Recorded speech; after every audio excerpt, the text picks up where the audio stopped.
I am completely exhausted. The 2 long weeks on the road associated with the launch of a new international office in London combined with excessive travel have left me drained. But the worst part was being away from my girls, and the 16-hour journey back home was a real nightmare. Even in first class, I hate being away from my girls and my wife. I always do. But the lifestyle I've created for my family makes work challenging due to the high demand. My energy company has grown and expanded to 12 countries. 5 years ago, I bought out Roger, my partner. These past 5 years have been tough, but at the same time productive. Finally, I'm ready to relax and enjoy the success since I've hired a new president to run the operation while I remain the CEO and owner. I plan to share the good news with the girls as soon as I get home. I'm excited because I have more time with my family and friends and I can get back to normal. Don't get me wrong, I love how my company has grown. But deep down, my goal has always been to spend most of my time watching my girls grow and spending more time with my wife. I'm happy that I finally had the chance to step back and enjoy the fruits of my labor. At 45, my life may have been stressful, but it has always been filled with love and warmth. I wouldn't change a thing. And now I'm looking forward to the next chapter of my life with my family. Just 30 minutes from home. That is, my driver navigated through traffic jams. I sat in the back seat of the limousine, relaxing and enjoying a second glass of bourbon that I poured from the side minibar after leaving the airport. As we pulled into the circular driveway, the house appeared quiet. But I knew from experience that in a few minutes my girls would jump all over their dad, and their mom would greet me with a warm kiss and the promise of a wonderful night in her arms. With dread, I entered an empty house. The only sound was the driver placing my bags in the foyer. I called out, but there was no response. It was strange. The girls were always home when I returned from a trip. I hoped everything was okay. Then I saw an envelope with my name written in her beautiful handwriting: for Jonathan, from your beloved wife. My dearest Jonathan, what an incredible journey we've had as husband and wife. I've treasured every minute of the past 6 years and eagerly look forward to the next 50. I'll spend by your side as your beloved wife. Darling, you know how much I love you and you are my entire world. You are my life and I can't live without you. The love you give me is all I desire and I long to be in your arms every day. I've missed you so much these past 2 weeks and I can't wait to see you later tonight. There are several reasons for this letter, my dear. First, I want to thank you for being you, for giving me these wonderful 6 years of my life, for being an amazing father to our children, for the wonderful lifestyle you've allowed us to experience, and most importantly, for all the love you constantly pour upon me. The other reason is something I feel I must share, something that has been weighing on me for the past 6 months. It's something I never expected and unfortunately has become a significant part of my life. Everything you've just read is true and I utter every word from the depths of my heart. What I'm about to tell you is the most difficult thing I've ever done. No matter how much I love you and I will never stop loving you, I have to confess something.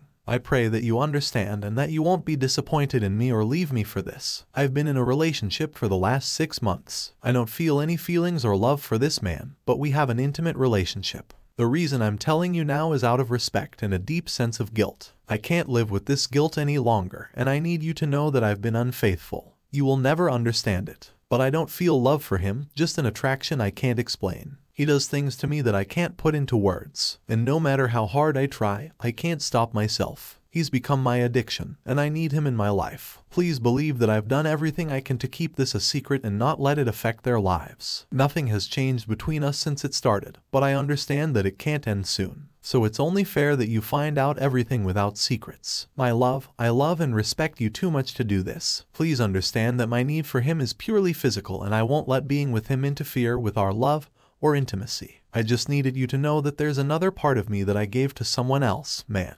But this part of me has nothing to do with my love for you and the importance of our family. Family is the most important part of my life and my #1 value. Nothing will change that. Our girls are staying over at your mom's place, so don't worry about them. And they can't wait to see their dad in the morning. I'm with my friend tonight because I wanted to give you some alone time to read my letter and figure out how things will go from here. I'll be home around 10 p.m. and we can continue where we left off, as if nothing has changed because nothing has changed. Dear, just remember when you read this that you are the love of my life and I'm yours. Until death do us part, I'm yours, darling, and I'll give you everything you desire or need. Thank you for being you and the best husband a girl can dream of. With love always and forever, your devoted wife, Sweet. After finishing the letter, I realized that the bourbon glass I was drinking from was now embedded in the wall. I didn't even remember throwing the glass, let alone throwing it with such force that some shards remained in the wall. The ability to make quick decisions is what led to my success in business, and now I was acting out of habit. I grabbed a piece of paper and wrote a response letter, sealed the envelope with her name clearly written on it, and placed it on the table next to the one addressed to me. I put her letter in my pocket, packed some luggage, and went up to the girls' room to pack clothes for a few days as we had a short trip ahead in the car. I called my supervisor and told them to arrange a corporate plane for a trip to San Francisco,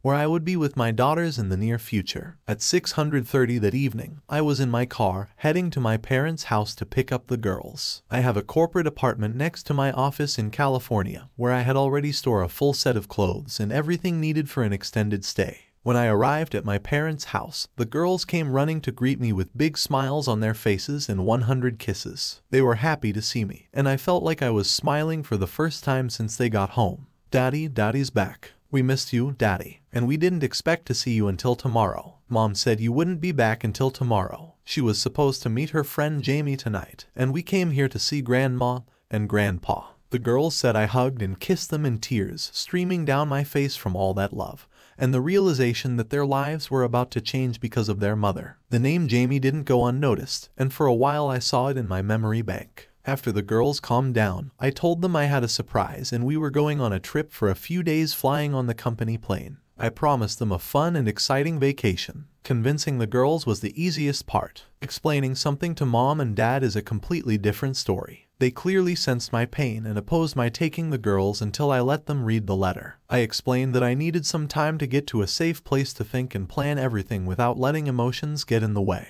I left a letter for Zoe and told them I would call her from the plane. I promised that I would be back in 2 weeks and it was just a short trip and not to worry about the girls as they would be well taken care of. When we boarded the plane, the girls were running up and down the aisle of the 16-seat plane and playing with the flight attendant whom the girls adored. Jessica was one of our regular attendants and over the past 2 years we had become good friends. Spending hours alone on flights can create friendships with the right people. It was 11 at night and the girls had fallen asleep. The cabin lights were dimmed and the atmosphere was calm and relaxing. That's why I dialed the home number to speak with Zoe. Jonathan, where are you, honey? So he listened attentively. Don't interrupt, as they might lose signal at this altitude. I know you've read my letter and you know the girls are with me. They'll call you in the morning. I'll call you in the next few days to discuss everything. Call Mom and Dad if you need anything. Meanwhile, good night. I hung up before I could respond. The flight went smoothly and we landed at 1 in the morning. I took the girls to a waiting limousine and sometime later I arrived at my house. I talked them in, kissed them, and 10 minutes later I fell asleep without even unpacking the bags. We would have time for that tomorrow. Jennifer, 13, and Key, 15, looked at me with curiosity after the call,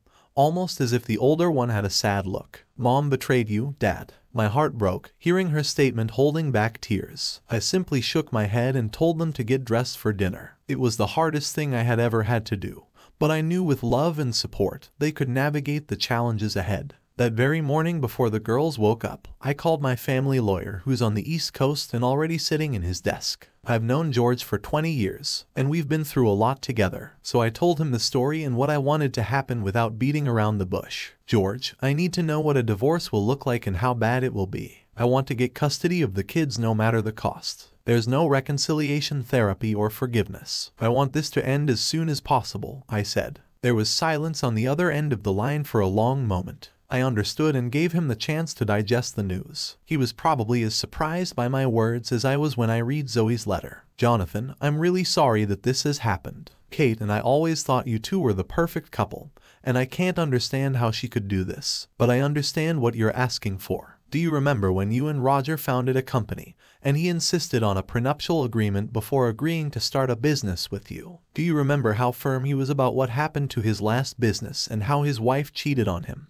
Well, your prenuptial agreement is drafted and up to date, and if you've truly had an affair, you gave your rights to the children and any financial benefits from the marriage for many years as your company grew. I set up a prenuptial relationship, worked with your corporate lawyers, and transferred most of your assets to a trust of which you were the beneficiary, a house, cars, bank accounts, and investments. Everything is under this untouchable trust. This means that if you violated the marriage contract, you leave the marriage with what you brought in and lose any rights to the children. I know we didn't put all this in place for this purpose, but it seems like everything will work in your favor. George, you're right. Never in a million years would I have thought she'd betray me. And I completely forgot about the prenuptial agreement. But, George, all I have is a letter confessing her infidelity. What more do we need? I asked. Well, a confession on video or recording from her would help, along with some photos or a confession from her lover. George, can you take care of this while I'm here in California with the girls? Money doesn't matter, and I want to gather evidence as soon as possible. I don't want this to drag on.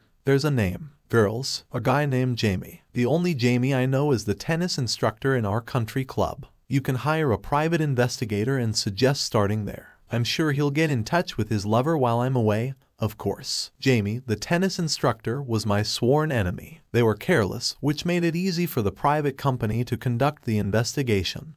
With my permission, they installed a tracker on his car, audio recording devices inside the car, and video cameras in our house. All the evidence obtained through these devices was legitimate, because my company controlled them through a trust. Over the next week, they gathered enough audio and video recordings as well as a written confession to proceed with the case. I never saw or heard any of the evidence as I didn't want those images to haunt me for the rest of my life. That, of course, it turned out that Jamie was a womanizer and had to leave his last 2 jobs because he slept with other married women. He was much younger, in great shape, and all the ladies at the club were enamored with him, so he was just one of the many wives he had an affair with at the club. Clearly, middle-aged married women were an easy target for this club pro. George called me 5 days after our initial conversation to update me on the progress of the investigation. Jonathan, we have all the necessary evidence. What do you want us to do? Are you still planning to divorce Zoe? Without hesitation, I replied, draft the divorce documents carefully. I want Zoe to feel some of the pain she caused me and realize how much she messed up. We can sort things out and I'll work from the perspective of professional tennis. I'll be in touch with you. I plan to be at home and wait for her after she's served. On Tuesday, George asked, are you sure you're going to divorce her? Jonathan, as we're speaking now, definitely. However, I have to think about the girls and talk to her before signing the papers. It's tough, George, and I hope you never have to go through something like this. I love this woman with all my heart, and I just can't stop loving her. I also hate what she did to us, me and the girls, and I'll never be able to forgive that. Whatever your decision, I'm here to assist Jonathan. Stay in touch, and we'll notify you as soon as she's served. We arrived home on Tuesday morning around 9 a.m., and the girls were happy to be back home. I told them that after their mom returned from tennis practice, I'd like them to stay in their rooms while their mom and I sorted things out. I could see they were upset and worried, and I did my best to reassure them that everything would be okay. 6 months later, the divorce was finalized and Zoe remained the mother of my 2 girls. I paid for the first 3 months of a small, furnished, 2-bedroom apartment that was close to our house in the club. I also bought her a 3-year-old Toyota saying of her drive. I knew I didn't have to give her anything, but I needed my kids to be able to see their mom whenever they wanted. Yes, the Lamborghini and the luxurious lifestyle were already a thing of the past. She gave it all up for some tennis player loser she would never see again, being a decent guy like me. I even got her a job at a country club. Yes, the country club was more than willing to help as soon as I withdrew my lawsuit. They agreed to part ways with Jamie and assist Zoe with employment if she dropped the lawsuit. Zoe was no longer a member of the country club, but she was now one of the club's waitresses, helping her make ends meet, since she had no experience or training for any other job. Her only option was to get a job as a waitress in a club. I'm sure she felt humiliated when she went from being one of the famous club members to one of their waitresses now. Of course, Jamie abandoned her as soon as the lawsuit began in an attempt to keep his job. So now she had no one to turn to at home. The girls told me their mom cried every night for the love and lifestyle she had sacrificed for some selfish needs. It took all this for her to realize what she had done and how foolish she had been to think her husband would accept her selfish desires. It saddened me how things turned out, and I told the girls that I still loved their mom and that they should love and forgive her. They remained close and saw mom on weekends. Later that year, when she was picking up the girls, we had our first friendly conversation. She told me she had finally realized what she had done and begged me to forgive her for her actions. Jonathan, I know we'll never be together again,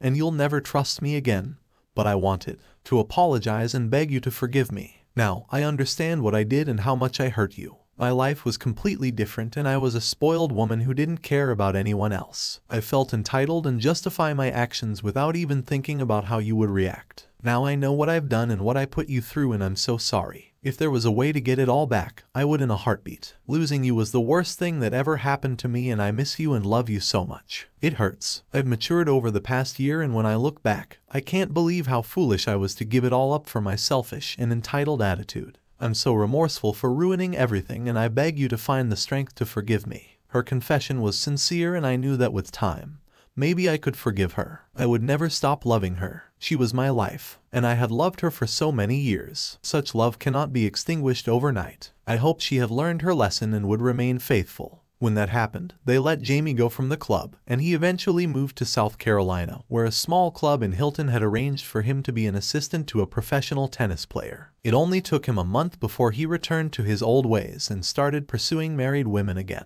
However, the men in South Carolina are a bit less forgiving than in the big city when they caught him with one of the good guy's wives. It didn't end well. About a month later, a local newspaper reported a crocodile attack on a golf course over the weekend. In the photo showed a 5-meter crocodile's hand. Poor Jamie must have gone for a run by the lake and was accidentally caught by one of these crocodiles. Finally, Jamie stopped being a predator and became prey during one of my lonely nights. Reflecting on her happy family moments, I read a passage that made me think a man's biggest mistake is giving another man the opportunity to make his wife smile. I will never make that mistake again. Story to write: before my wife and I got married, she had a crazy bachelorette party that might have involved things they didn't want to know about. I knew she had wild friends, and until she met me, she partied with them and had a couple of run-ins with the police as we dated and got to know each other. She told me that getting older was something she took seriously. She didn't want to continue her life on the path she was on. Instead, she wanted to settle down with a responsible man who made her feel loved and happy. I knew I could be that man for her, and I was ready to settle down too. I went out with my friends and had some good times, but it was never as reckless as my wife. I didn't see how excessive drinking, sleeping around, wasting money, or petty crime was going to lead me to a bright future. She looked at the credit card debt she racked up, saw the stark contrast of the lives we lived, and decided to change her ways. I saw her mature and make wiser choices as we spent time together, which made me believe this was the real deal. She was gorgeous, charming, genuine, and growing wiser thanks to me. I was under the impression that I'd met my soulmate and didn't need to be afraid to commit. My wife was ready to take vows with me and start our life together. So we got married in the summer of 2019.3, and a half years later, I was watching a show on my phone while she was in the bathroom. It was a normal Saturday for us. My wife was about to have a girls' night out with her friends, which was happening about 4 to 6 times a month. It was more than when we first got married. At first, she didn't allow these girls back into her life, but that's eventually what happened. They started guilt-tripping her, telling her she was going to be an old maid in her 30 seconds, even though she eventually gave in and started going out with them again.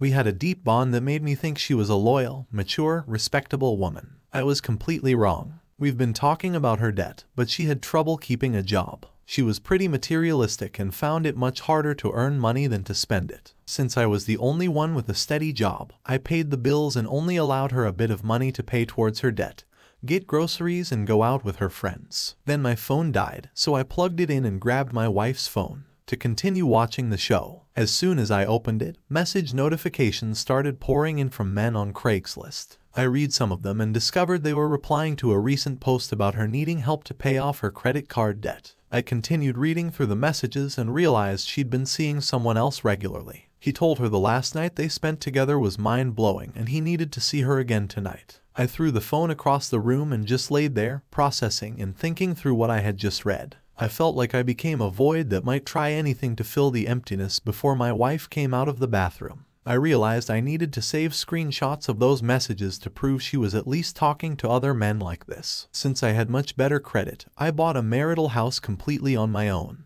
Now that this was happening, I feared the worst possible scenario, which included her taking my home from me after I took 2 screenshots, sent them to myself, and put her phone back where it was. She entered the room and asked if I was okay. I could tell she was nervous that I might have seen her phone. I said I was fine. I had to catch her meeting another man to get evidence and help my brain accept that this was real. If it was so much worse than her spending time drinking with her irresponsible friends. Arranged for my friend to pick me up and follow her. That night, first we followed her to a Starbucks where she met an anxious-looking man who clearly didn't want anyone to know what they were up to. They got into his car without ordering anything, and we followed them into a large neighborhood to avoid being seen. We circled around until we saw them enter a house. The curtains weren't fully shut, so from across the street we saw them into the living room, start making out, and drop onto the couch. I got a little closer to take pictures as my heart pounded and my hands shook. Then I crouched, walked back to the car,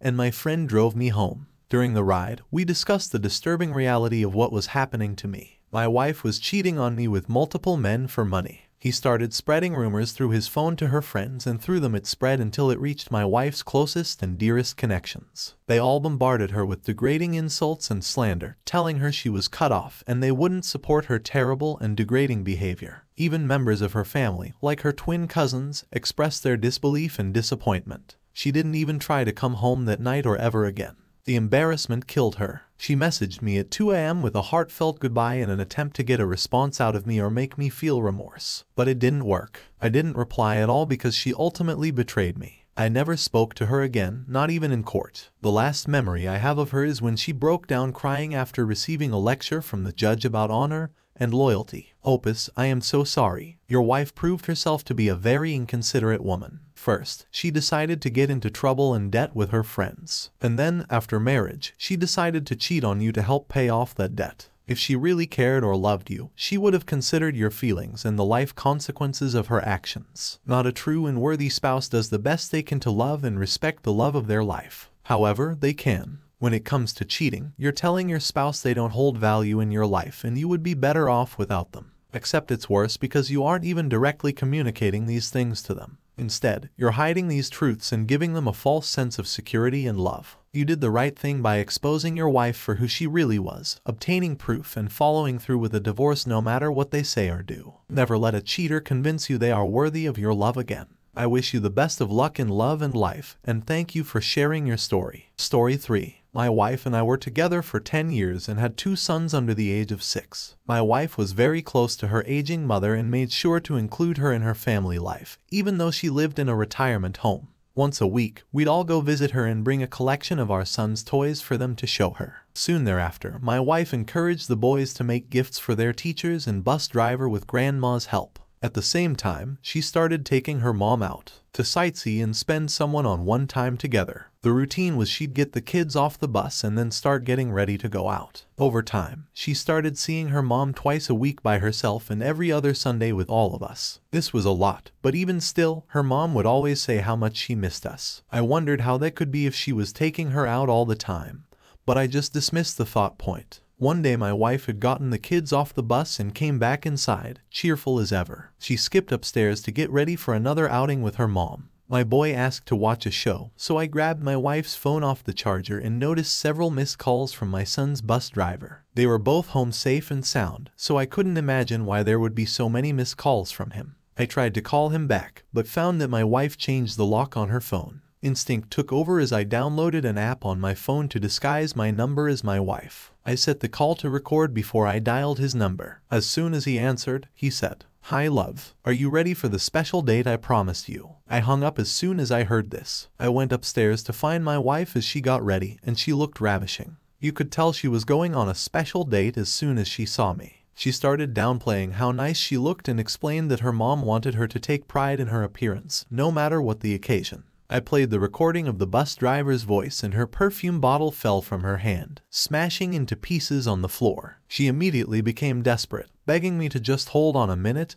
and listen to her. But I still grabbed the car keys on my way out with the boys. I insisted that she still have HP come get her and never bring her back. She was too panicked to cry, just hyperventilating. Insane. She would have nowhere to stay because her home was with me and the boys. I refused to give in to her. I called the bus driver again, this time on speakerphone. He answered in a weary tone. I told him I knew what was going on and he needed to come pick up my wife because she belonged to him now. He quickly told me to slow down, that he was married and he didn't want to get involved in any drama. My wife's face fell when she realized just how bad her situation was. I just shrugged and hung up, while my wife started dialing his number in vain. Just before I left, I heard her leave a voicemail telling him he needed to come pick her up and get her a place to stay because this was all his fault. I suppose she continued calling him late into the night until she found his wife on social media and publicly begged her to tell him to call her because she needed to speak with emergency. This obviously raised suspicions that led to her discovering the truth. My wife had been dating and sleeping with her husband, our children's bus driver, for an entire year. I had no idea it had been going on at all, let alone for so long. I felt like an idiot for failing to look into my wife's whereabouts sooner, but I truly believed she was spending time with her mom. She was, but only very rarely does his wife slander my wife's name through the school and all over town. AP was so ashamed and willing to do whatever it took to gain his wife's forgiveness. He ghosted my wife and even stopped getting on social media. He tried in vain to prove loyalty to his wife in the hopes things could go back to normal. They never did for any of us. My wife was morally embarrassed that her lover had given her up at the first sign of trouble, and that in her attempts to get his help, she broke his family apart and made things worse for herself. I also jousted her until the visitation schedule was made and I was awarded primary custody. Her desperate affair cost her her reputation, self-confidence, and family. She isn't the same as she was, and I doubt she'll ever be. I'm thankful I'm not the one who has to figure out how to live with myself without my kids, because of some stupid mistake that shouldn't have happened. AP even apologized to me, explained that when he started seeing my wife, he was in a bad place in his own marriage. He justified seeing my wife by deciding that he only needed to rely on someone emotional support turned into physical. And then before he knew it, they were living a double life and got caught red-handed. I'm sorry your wife cheated on you with your son's bus driver. I can't imagine how she didn't feel extreme guilt and shame for going behind your back with someone that played a role in your children's lives. Not only that, but she used her elderly mother as a cover-up. The time she spent betraying you with this man could have been time spent improving the quality of her mother's life after this complete disaster was revealed. It's no wonder she experienced grief and slander. It's clear that she didn't consider the potential consequences of seeing another man in the first place. What appeared at first to be her consideration for others and genuine kindness turned out to be the perfect way to hide what she was really doing. I'm sorry you were put through this very real nightmare. It is never easy to recover from infidelity, but just continue to remind yourself that you and your children deserve better. Story for a 25-year-old male and my girlfriend, 24-year-old female, met 3 years ago in a party my fraternity was hosting, admitted. I was pretty wild toward the end of my college experience. I felt like I had everything figured out. In the last semester I was in school, I had a huge case of senior IETS when I met my girlfriend. Originally I thought it was just going to be a hookup. However, I quickly realized that she and I had something serious between us. We started officially dating, and we were monogamous toward each other. We both graduated and got jobs after college, and about a year after we decided to move in together. Both of us were new in our fields and we were doing everything in our power to work our way up. Dating my girlfriend wasn't very happy with her job. She felt like she was being overlooked a lot of the time, and some of the tasks that she was doing seemed disrespectful compared to things some of the other employees were doing. It ended up paying off for her because she was offered a promotion directly by her boss. She had a lot more responsibility, and she got quite a large pay raise alongside it. The initial job description she gave me didn't make it seem like she would be spending a lot of late nights at the office, but every so often I would get a text message saying that she wouldn't be coming home for dinner. I'd offer to bring her food or stop by and help her out so she wasn't there too late, but she always declined. I really trusted her, so I never thought anything was happening. I believed everything she said when she told me she was working out a couple of months after she got her promotion. She told me that she would be traveling to a conference for work. It was going to be across the country in Los Angeles. There were a ton of things she had always wanted to do, and several of them were in California. We had talked about vacationing there together before, so I suggested that it could be fun for me to take the time off work and join her. She quickly shut that idea down. I was hurt by how fast she rejected it, but she just told me that we couldn't afford the lost time. I moved on from that pretty quickly, and I was just happy for her that she was finally going to get to go. The weeks leading up to her business trip were mostly uneventful. A few days before she left, we got into a small argument about our relationship. She had been staying late at work more often, and I felt like she wasn't being attentive, so I confronted her about it. She was really defensive and tried to tell me that she just had to work harder than I did to get places in life. Our different upbringings have been a point of contention with us in the past, but I hated when she brought it up. I've been lucky enough to have familial connections in my industry. I grew up in an upper-class household and I was able to afford to go to good schools. I was the legacy of my fraternity and I had plenty of contacts thanks to my family. My girlfriend didn't have any of that, and she would often throw it in my face as if I didn't deserve any of the accomplishments I made. After the argument, things were a little awkward, but she promised me that we would talk more about it when she got back from her trip. I told myself that I was just going to forget about it and let her enjoy her time while she was there before she left. She told me that she would call me every night that she was in California. I had actually been looking forward to it because I was interested to know what she was getting up to. The first night she called me and gave me a rundown of her entire day. She was somewhat jet-lagged and exhausted from the plane ride, so there wasn't much to report, though. On the second day, I was waiting by the phone at the time we set aside the call, and she never reached out. I ended up texting her to see what was going on, but she didn't reply until the morning. She told me she'd passed out and didn't set an alarm. I accepted that she had given me no reason to doubt that story, so I believed it. Once again the following night, she never called me. I felt kind of foolish just waiting by the phone for her to reach out. I ended up getting an invite to a party a friend was throwing, so I went to that instead. Aside from texting every so often, I didn't talk to her for the entire 5 days she was in California. I was excited for her to come home, but at the same time I knew that we were going to have a difficult conversation when she finally got back. It almost seemed like she didn't want anything to do with me. The distance between us seemed to have tripled in the short time she was gone.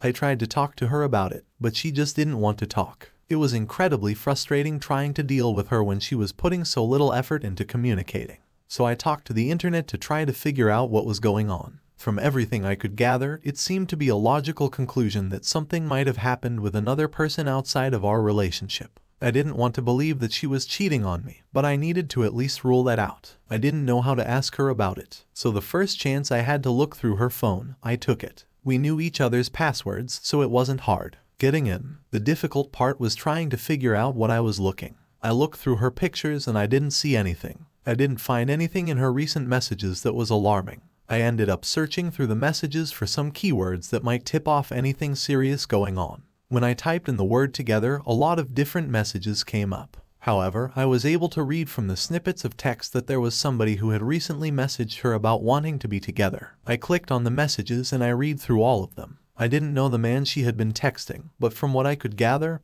he was a co-worker. Apparently, they had been sleeping together for some time. The man was asking her when she was going to leave me. I didn't know if she had told him that she planned to or if he was just assuming that she would. I was going to make it a lot easier for her and break up with her. It was clear that she didn't want me to go to California with her because she planned on spending the week with him. It all made sense why she hadn't been available to talk to me during that time. I felt heartbroken initially. That was the last thing I expected her to do when I was shocked. Find out she was cheating. When I read about other people in similar situations online, I assumed that it just wouldn't happen to me. But I was wrong. From their messages, I was able to glean that she and her affair partner had been fooling around on the job. She had done me dirty, so I wanted to make things a little more difficult for her. I knew how hard she worked to get where she was in her company, so I knew how hard it would be for her to lose it all. About a couple of nights passed and I played it cool. I stopped pressuring her to talk about the distance between us and I just accepted it. One evening she texted me at 4:30 p.m. telling me that she was going to be staying late at work. I knew that was her basically saying she was staying late at work to sleep with this man. I replied and told her that it was okay and then I would put a plate aside for her in the microwave for her to heat up. Of course, I took that opportunity to go find proof that she was cheating on me. No employer wanted to work with people that were having sex in the offices, so I thought if I could get some evidence, I could show it to her boss. When I walked into the building, it was pretty much empty. Aside from a janitor, I had to lie and tell him that I was an employee that had forgotten their keys. My girlfriend's office was practically empty, though. After a minute of snooping, I was able to find her and her affair partner in what was very clearly her boss's office. They never did for any of us. My wife was morally embarrassed that her lover had given her up at the first sign of trouble, and that in her attempts to get his help, she broke his family apart and made things worse for herself. I also jousted her until the visitation schedule was made and I was awarded primary custody. Her desperate affair cost her her reputation, self-confidence, and family. She isn't the same as she was, and I doubt she'll ever be. I'm thankful I'm not the one who has to figure out how to live with myself without my kids because of some stupid mistake that shouldn't have happened.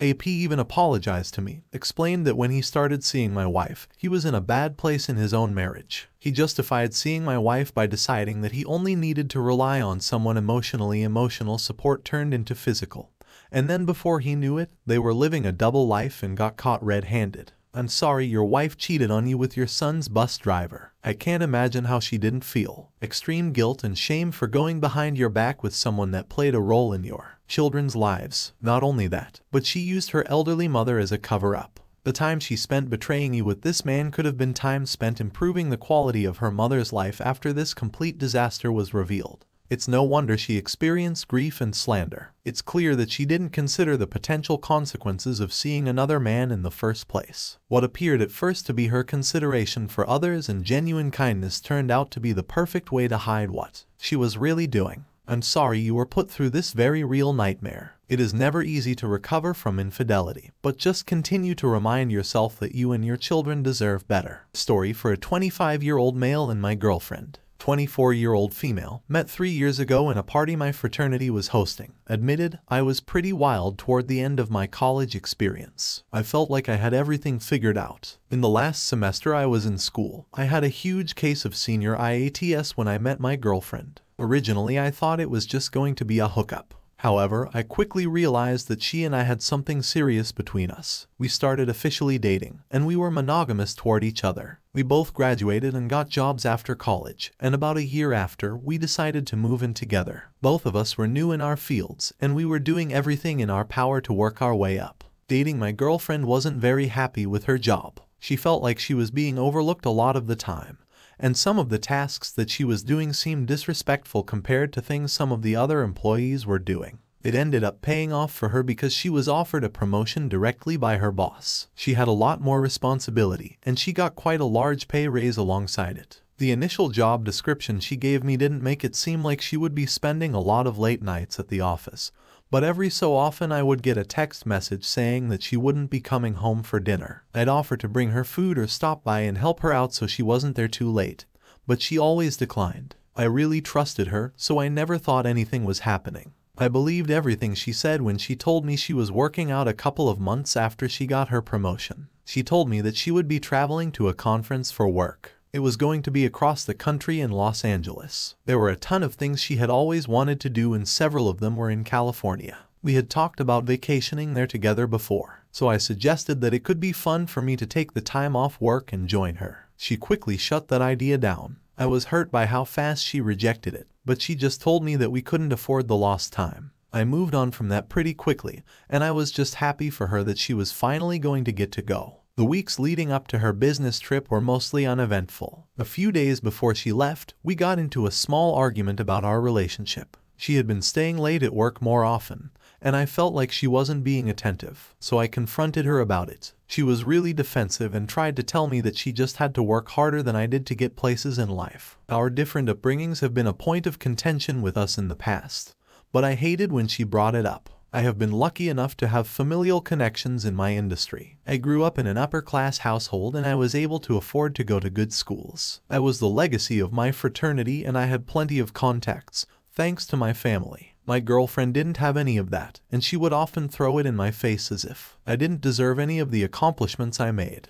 But unfortunately, I had walked the divorce road in my early 20s, straight to, I guess, not planning to get a third one anytime soon. Wishing all of you living with this crap the best. Remember to call your prenup an equitable marriage contract since it doesn't have the same stigma. The lawyer said they are way more common now than people think. Now for the second story. My wife cheated with the arcade mascot at our son's birthday party. You never truly appreciate the word normalcy until life throws you into the deep end of absurdity. As I learned on that fateful day, even a child's pirate-themed birthday party can serve as the stage for such oddities. It was the day I saw my wife Jennifer, a woman I believe to be my soulmate, in the unfaithful embrace of a pirate mascot at our son's birthday party. Our son David was absolutely enamored with the local pirate-themed arcade, Pirates Plunder, and he had only one request for his 6th birthday, a Pirates Plunder party. Jennifer and I were more than happy to oblige. The venue was fantastic with a sprawling arcade floor-themed party rooms and 2 mascots, a pirate named Captain Cutlass and a friendly shark named Scalawag. They were hits among the kids, especially David. The day of the party was bright, sunny, and filled with anticipation. Jennifer had really gone all out, making sure everything was ship-shape. Pirate-themed invitations, skull and crossbones balloons, even a treasure chest cake. The children were thrilled, laughter and merriment filling the air as kids ran around earning tickets and competing for the highest scores on the arcade machines. David was having the time of his life, and Jennifer seemed to be in high spirits, too. Her eyes sparkled as she watched our son enjoying himself, her laughter mingling with the children's. The moment should have been perfect until I noticed something odd. Captain Cutlass, in all his oversized, overstuffed glory, was paying more attention to Jennifer than the kids. She was laughing at his jokes, posing for pictures, and even partaking in some playful banter. I shrugged it off initially, attributing it to the festivities' infectious energy. But as time passed, their interactions seemed less innocent. I tried to brush it off, telling myself I was imagining things until I saw them sneak off into a door labeled, "Employees Only." My heart pounded in my chest as I quietly made my way towards the door, careful not to attract any attention. With a deep breath, I pushed the door open only to find Jennifer and Captain Cutlass in a passionate embrace. A rush of shock, anger, and disbelief washed over me. The image was forever imprinted in my mind. Jennifer in the arms of the pirate mascot. I roared, charging at Captain Cutlass. My fist connected with the mascot's oversized, padded head, knocking him into a stack of cardboard boxes. My wife, Jennifer, gasped, her face turning pale as she realized she'd been caught. "Chris," she started, but I was in no mood to listen. I grabbed her arm and practically dragged her out of the back room, ignoring her pleas for me to calm down. I was seeing red, my heart pounding a ferocious rhythm in my chest. Re-entering the party, we plastered fake smiles on our faces, refusing to let our personal drama overshadow our son's big day. We cut the cake, sang, and laughed. But it was all a bitter performance. Once the party ended and we'd packed everything into the car, the silence was deafening. We didn't speak until we were back home. David tucked into bed with his face smeared with the remnants of his birthday cake. Jennifer tried to explain, to justify, but her words fell on deaf ears. I felt a cold fury burning inside me. Every word she spoke was a reminder of her betrayal. "It was a stupid mistake," she said, tears streaming down her face. "A mistake? Jennifer, you don't just accidentally cheat on your husband with a goddamn pirate mascot." I snapped. My voice echoed through the silent house, mirroring the hollow ache in my chest. "I don't know what I was thinking. I'm sorry," she whispered, her eyes pleading for forgiveness. I wanted to believe her, to take her in my arms and forget everything, but the image of her with Captain Cutlass kept replaying in my mind. "Sorry doesn't cut it, Jennifer," I said, my voice flat. "You broke us. You broke our family." "I messed up, Chris," she sobbed. "I know I messed up. Please, let's talk about this for David." But I was past the point of discussion. The woman I loved, the mother of my son, had betrayed our marriage, our family. I didn't trust myself to make any decisions in the heat of the moment. But one thing was clear. I needed space. "We'll talk tomorrow, Jennifer," I said, a sense of finality in my voice. "Tonight I'm sleeping in the guest room." Jennifer nodded, tears still streaming down her face. I left her in the living room, her sobs echoing behind me, a haunting reminder of the day's events that night as I lay in the guest bed. You're supposed to be able to trust your family, and your wife completely disregarded that. She was extremely selfish when she slept with the boyfriend. I think you did the right thing by telling your sister-in-law. From what it sounds like, she was working really hard to support the life she had with her boyfriend, and he was cheating on her. Both of you deserve so much better than the partners you had. I think it's great that you're still in touch with her family, especially knowing that she is barely in touch with them. I really hope that you and your former sister-in-law can find ways to move past this and find people that truly cherish and respect you both.